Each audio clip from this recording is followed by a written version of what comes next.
ஓர் இரவு, சாலை வெறிச்சோடி இருந்தது. ஒரு பேருந்து நிறுத்தம். அங்க ரமேஷ் மட்டும் நின்னான். கையில் ஒரு பழைய பை. கடைசி பேருந்து இன்னும் வரல. காற்று குளிர்ந்தது. அதே நேரம் ஒரு ஆட்டோ நின்றது. ஆட்டோ டிரைவர் கேட்டார், எங்க போகணும்? இல்ல அண்ணா, பேருந்துக்கு காத்திருக்கேன் என்று ரமேஷ் கூறினான். டிரைவர் போயிட்டார். சில நிமிடங்கள் கழிச்சு மழை ஆரம்பிச்சது. ரமேஷ் நனைந்தான். அதே ஆட்டோ திரும்பி வந்தது. ஏறு. இப்படி நிக்காத.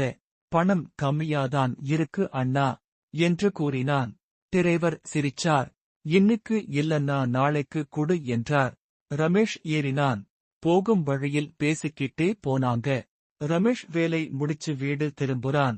டிரைவர் தினசரி இரவு இதே ரூட்டுல ஓடுவான். வீட்டுக்கு வந்ததும் ரமேஷ் இறங்கினான். பாக்கெட்டுல இருந்து பணம் எடுக்க போனான். டிரைவர் சொன்னார், வேண்டாம் பா, வச்சுக்கோ. ஏன் என்று ரமேஷ் கேட்டான். நீ நிக்கிறது பார்த்ததும் எனக்கு நான் முதலில் வேலை தேடின நாட்கள் ஞாபகம் வந்தது என்றான். ரமேஷ் அமைதியா சிரிச்சான். ஒரு இரவு ஒரு மனிதத்தை நினைவுபடுத்திச்சு.